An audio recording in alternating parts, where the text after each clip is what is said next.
beautiful people, welcome back to my YouTube channel. And today we have a guest here, and you'll be talking about his experience on how he got admission into University of Alabama to study his course right now, like his own, yeah, to study his course right now, and they'll just walk us through his experiences on how he built his school list, what it did differently from others to gain admission into the institution.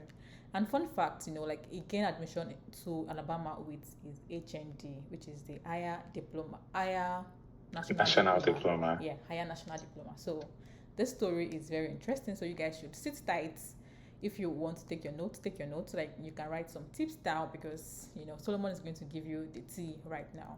So I'll be handing to my guest right now to introduce himself and just share briefly about whatever things he would like you to know about him. So Okay. over to you. Thank you very much. Thank you for inviting me to this session. I think you're doing a good job disseminating information across to prospective students. I think it's good because knowledge is power, and that access to certain information like this helps the society develop and grow as well. So my name is Solomon Seseshi Ajasa, and I'm a PhD student, currently a second-year PhD student at the University of Alabama. However, this is my third year in grad school. I did come in for my master's degree. Oh, yeah. And after graduating from my master's degree, I continued in my grad studies with my PhD. So I'm also currently the president of the Graduate Students Association at the university.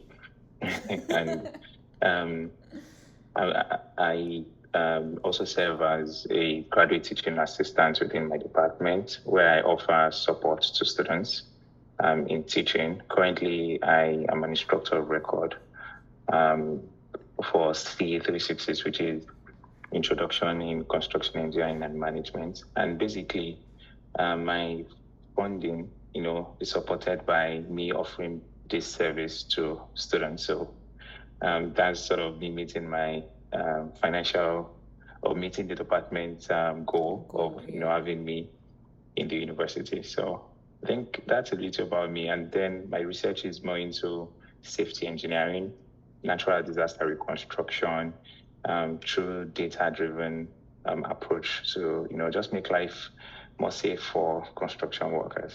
Oh, that sounds very, very interesting.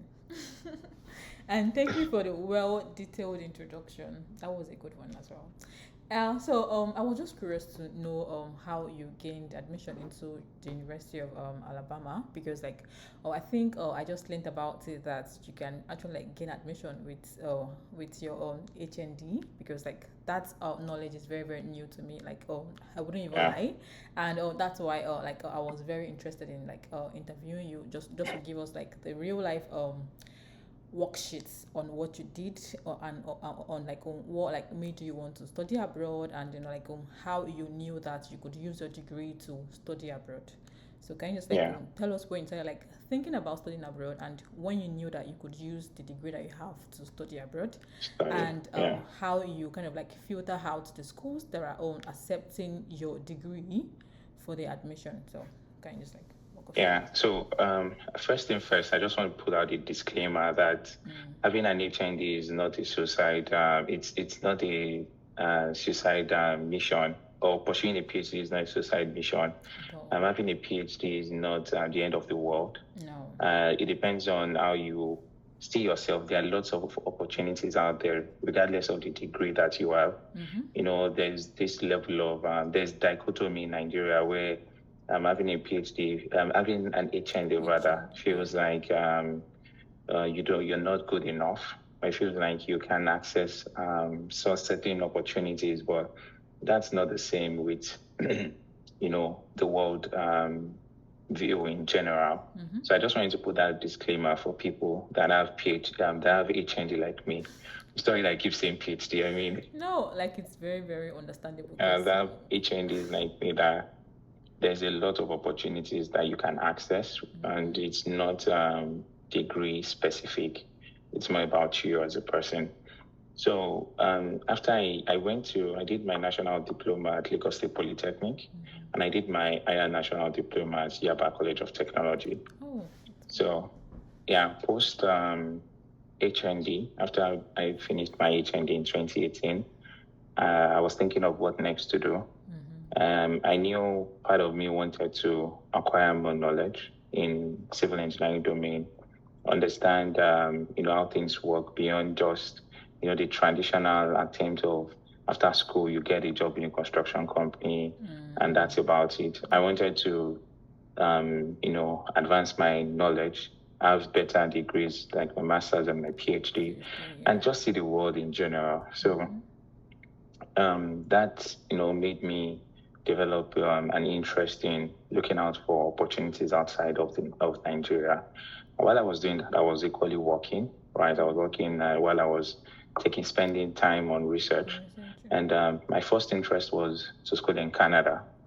I just liked Canada, not like there was I think every Nigerian like Canada, I guess. Yeah, not like there was a specific reason. And secondly, I'd had people discourage me in the past about the US. There's just this information of don't bother to don't even attempt United States, and they will not give you visa.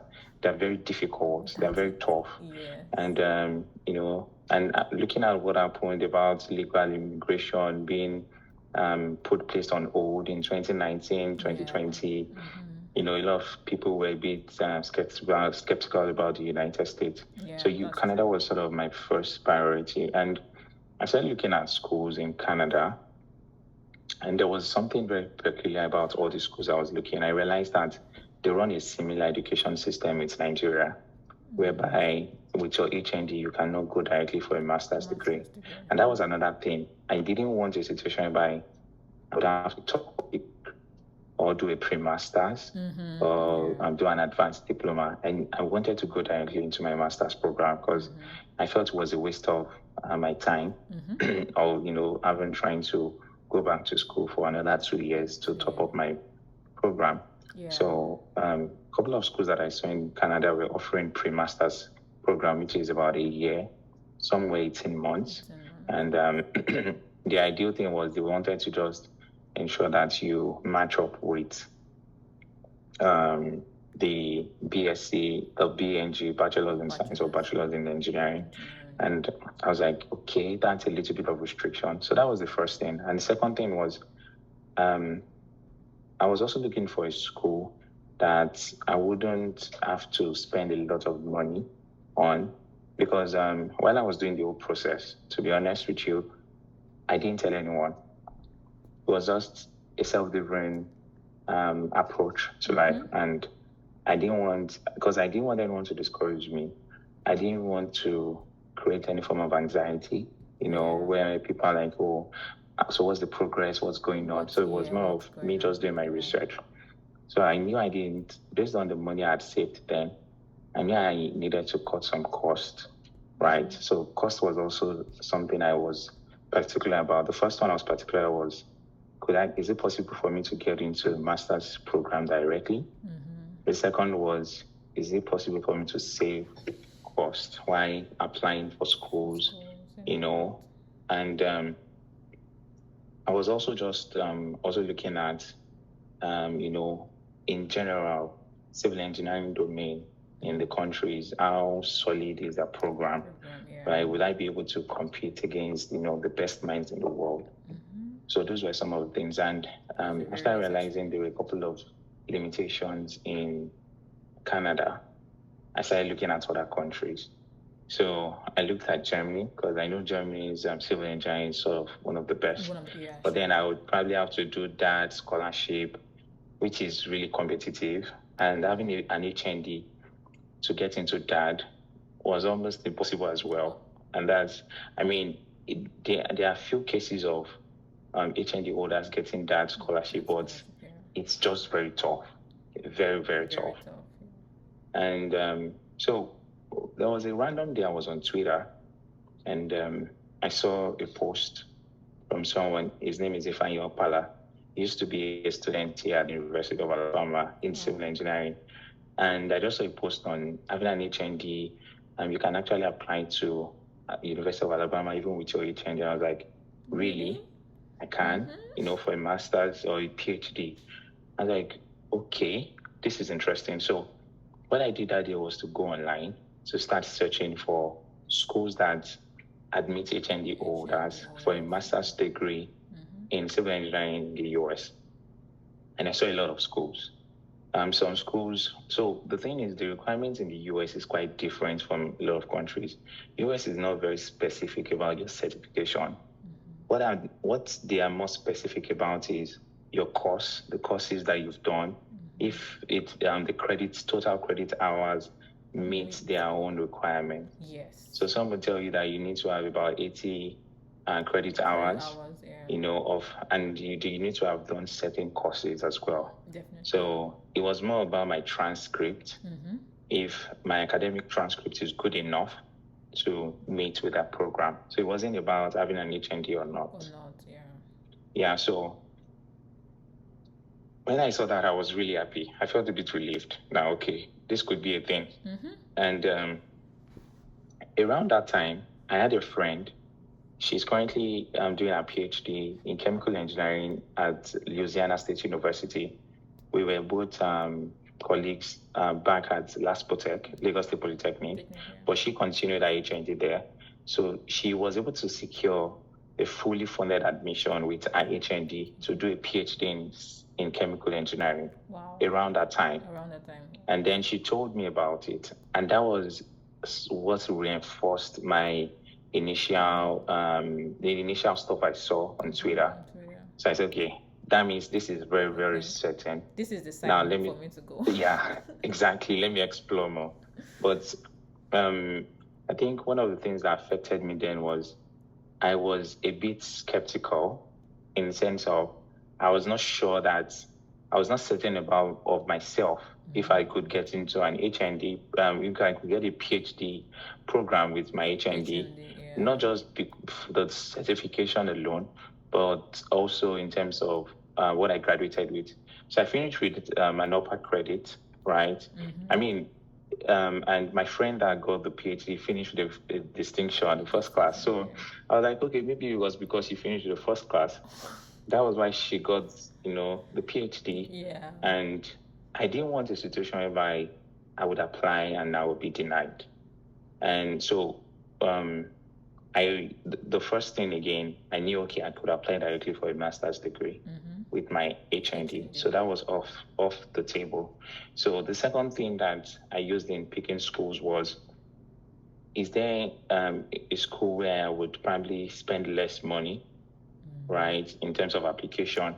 So during that time, my older sister randomly sent me a post from the University of Alabama that they were offering the free application week. Yeah. And prior to then, I mean, just to circle back a bit, prior to the whole process of discovering about the United States and all that, the first step I took was to get the different documents that I needed. I got my passport, international passport. I paid for it, gotten it, and I requested for my student's copy of my transcript from both schools. I had that already. I developed my academic CV. I mean, these things are things that are quite general across Canada, US, UK, and, what have you. So I had those documents ready and reached out to people to be like potential recommenders. I just told them ahead of time that I'm considering going back to school. So I applied in October, but I actually started this process in January, January, February 2021. Okay. So I was like, my plan, part of my goals for 2021 is that by 2022, I want to go back to school. I've done enough between 2018 and 2020 and gained certain level of experience in the field. And I was like, okay, I think it's high time for me to go back to school. So those were my plans. And for me to achieve those plans, I had to get those documents. Ready, So that's the first thing I encourage people to do. get the documents ready.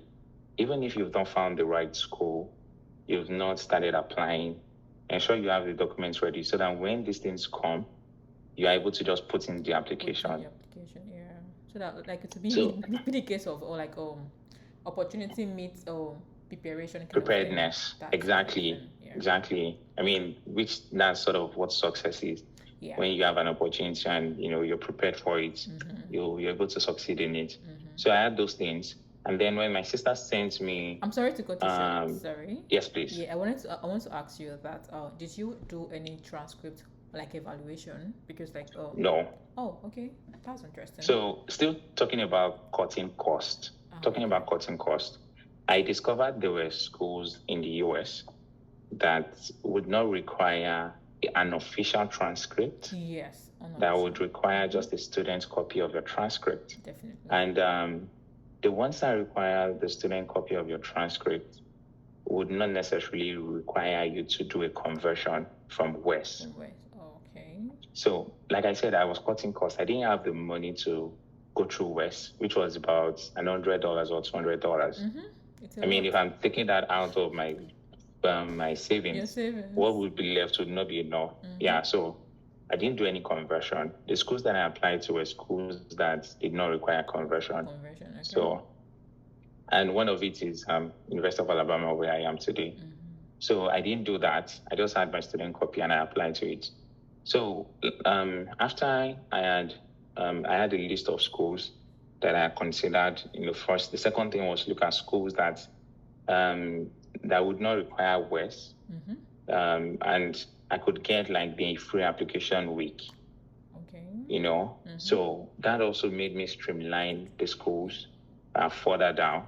Okay. So I had like a list of schools that I was like, okay, I think I had about 8 schools at the end of the day that I was, targeting. Yeah, and I was like, okay, I was going to go in for a master's program just because I wasn't sure of myself. Okay, yeah. I mean, it was more of an imposter syndrome kind of a thing. Yeah. And the next thing luckily for me during that period, one of my sisters did send a post to me that, there's a school that is about to offer the free app week. You could look it up if you're interested and all that. I was like, okay. So I checked it and it was part of the schools that I had listed, which is the University of Alabama. So I said, okay, I'm definitely applying for this. So when the free application week came out in October, I had all my documents ready. In short, I did apply the first day of the week, which was on Monday. That was when I submitted my application. Wow. You were really prepared for it. Like, okay, I'm going for this and I'm going with my 2 feet. Okay. Yeah, so I didn't wait till the last day. I had everything ready already. Like, I had it ready. So immediately they opened the portal. I got the code. I just put in all my documents, submitted. And 2 out of my 3 recommenders submitted that same Monday. I mean, I've been on their neck. I've been telling them, okay, sir, please, I need you. That's impressive. Then the third one submitted, I think, maybe a day or 2 days after. Wow. So my application, I had an advantage because I submitted early. Yeah. So that's also something that it's important to mention. In the U.S. Education system, it's not about who is the best student. No. It's about how fast are you able to apply, because the thing is they have some minimum requirements you must meet. If you meet those minimum requirements, the departments will then check if you further meet their departmental requirements. If you meet the requirements and either they're funding you or not funding you, in case they're not funding you, most likely they will give you an admission. Right? So it's more of priority. It's not a thing of, they won't wait till the last day. I'm thinking if one is intelligent student would apply. Like the moment you submit your application, the process begins. So I think that sort of helped my application because I got a response from Alabama within 2 or 3 weeks after applying. Wow. Yeah. That was quick. I mean, it was really fast. It was really, really fast. It was just a random day at work. I think it was about 3 weeks after. Yeah, I think it was roughly about 3 weeks. I know it was in November that Alabama reached out to me, and I applied in October. So I think it was first week in November or second week. I think about first week in November. They responded and told me they had offered me an admission. With funding or without funding first? So it was without funding. Okay. Now, the interesting thing is, I made a couple of mistakes. And part of the mistake that I made was that I didn't do my due diligence in terms of learning how to secure funding, and also investigating if that degree that I'm applying to has funding or not. Funding on, okay. So in my department here at the university, a lot of times they don't offer master's degree students funding. Oh. Yes. Yeah, and it's because a lot of our programs are so research focused, and master's is just a thing of 2 years. So most professors prefer students who would be here for an average of 3, 4, 5 years, as the students that would come in and they'll be done in about 18 to 2 years, 18 to 24 months. So there's more priority in terms of who to fund. Yeah, that's true. So that was one of the mistakes that I made.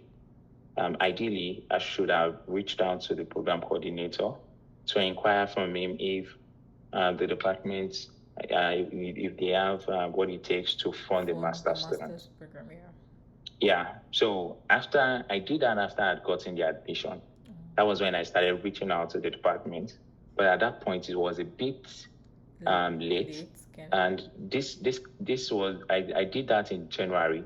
So, and I mean, when I got the admission, I was like, okay, what next? Let me wait a little. I heard Alabama would send you a letter about 2 weeks after to give you funding and all that. So before I reached out to the program coordinator was in January. And as at that time, they had made their funding decisions, right? So it was late. So I didn't secure funding. I didn't secure funding coming to the university. Okay. Yes. So, I mean, it was, and that's why I'm very big on people sending cold emails. Just to digress a bit, I have a lab mate who came in August. She finished from Lagos State Polytechnic as well. Wow. HND, and she's doing a PhD right now. Okay. Right. So she was able to come in with her HND as well. And as at the time I was coming in as well, I had another friend, Babatunde. He equally came in with his HND. Yeah, from Ibadan Polytechnic, Polytechnic Ibadan. So it wasn't just me. There were a lot of people that came in with the HND, and not even just in Alabama. A lot of schools, people are coming in. One of the folks that I mentored for this admission cycle came in with HND into an MBA program, not even a PhD or a master's program. MBA. Exactly. Wow. Yes. That's impressive. Yeah. And there was no standardized exam written, no GRE, no GMAT. Nothing was done, no West evaluation.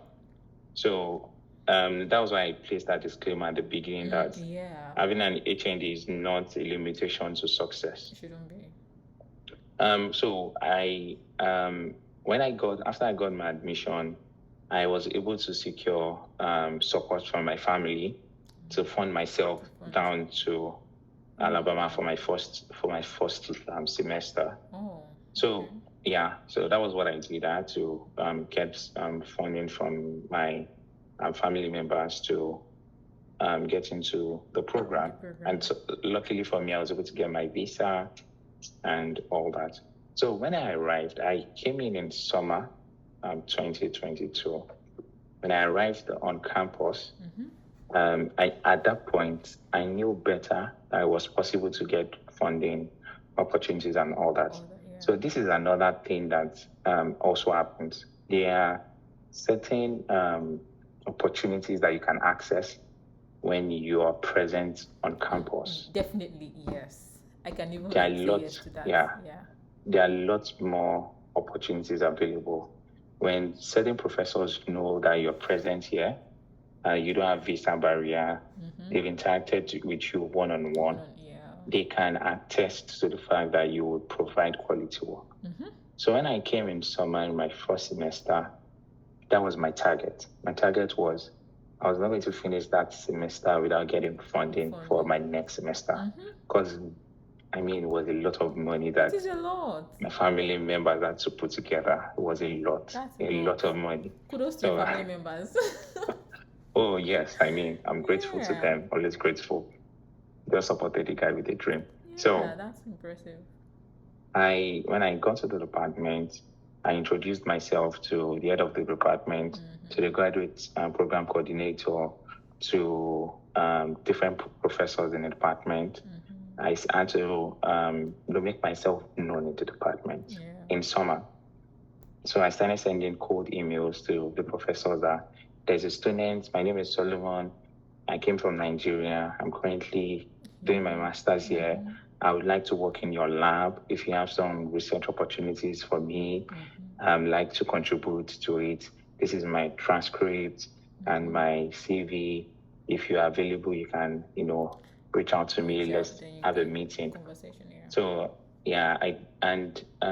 before I did that, I also checked for the area of research that I was interested in.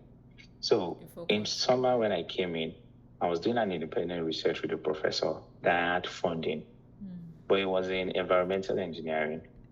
And environmental engineering did not really align with my goal. I was more into construction. I'm more into construction engineering and management. So that was my area of interest. So I had to tell him that environmental is not something I really want to do. So I know people say, go where there's money, but I'm more focused on go where you'll be able to offer good work, because it goes beyond the degree. After the degree, would you be able to compete in the job market? So I sent out emails to the construction engineering professors, and luckily for me, one of them reached out that week and she scheduled the meeting.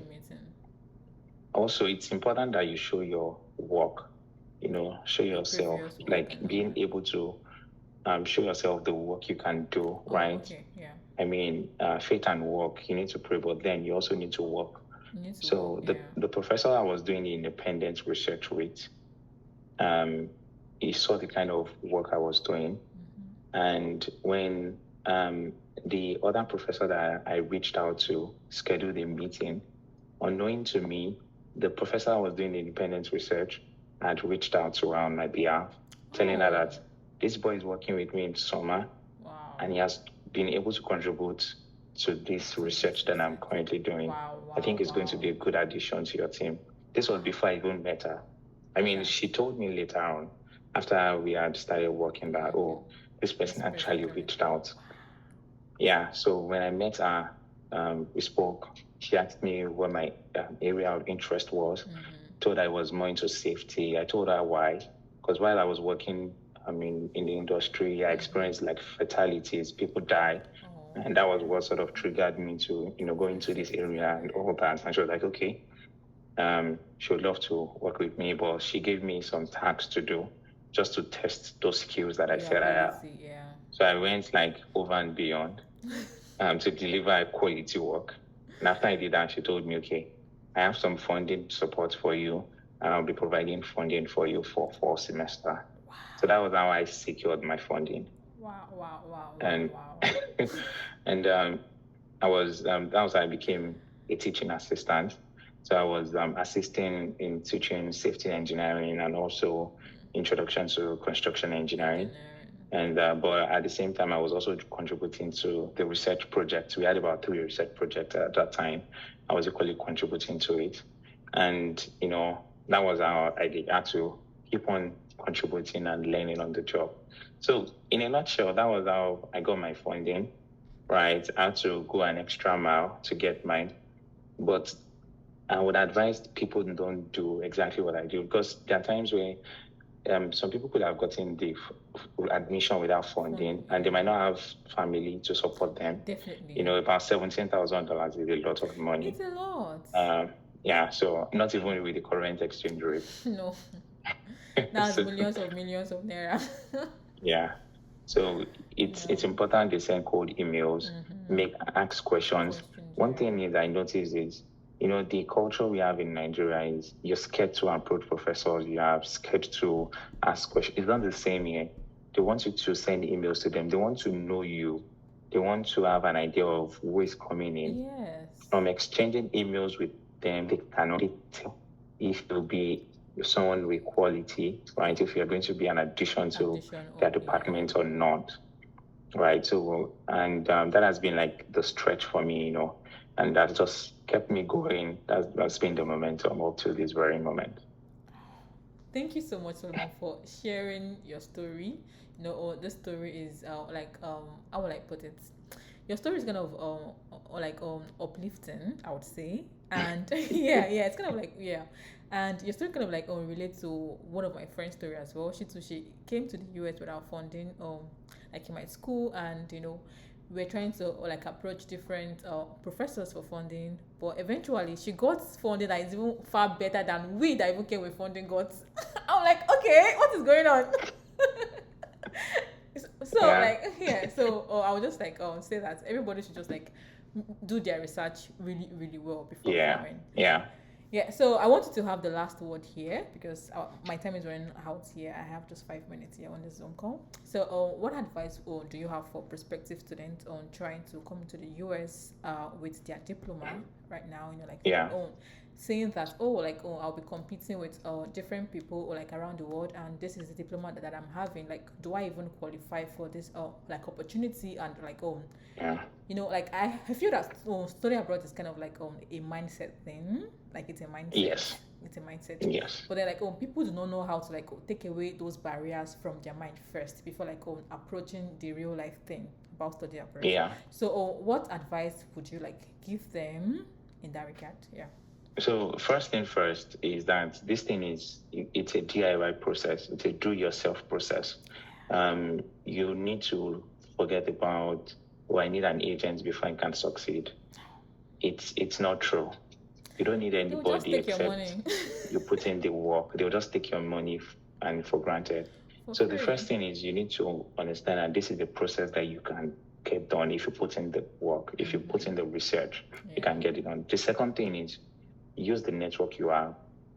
I have people that have reached out to me on LinkedIn, people that I have not met before. There was a lady that I met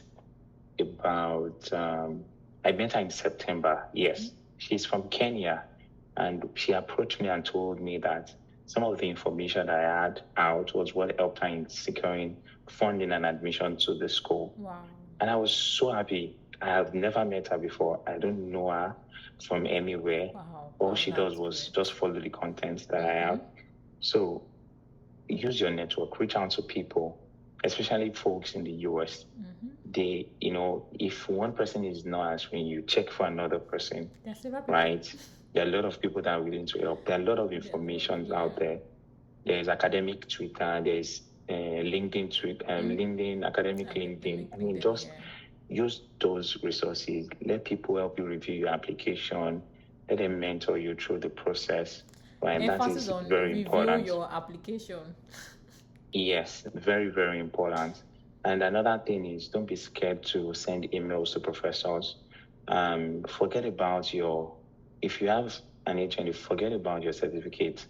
Focus more on what you can do. Focus more on your profile.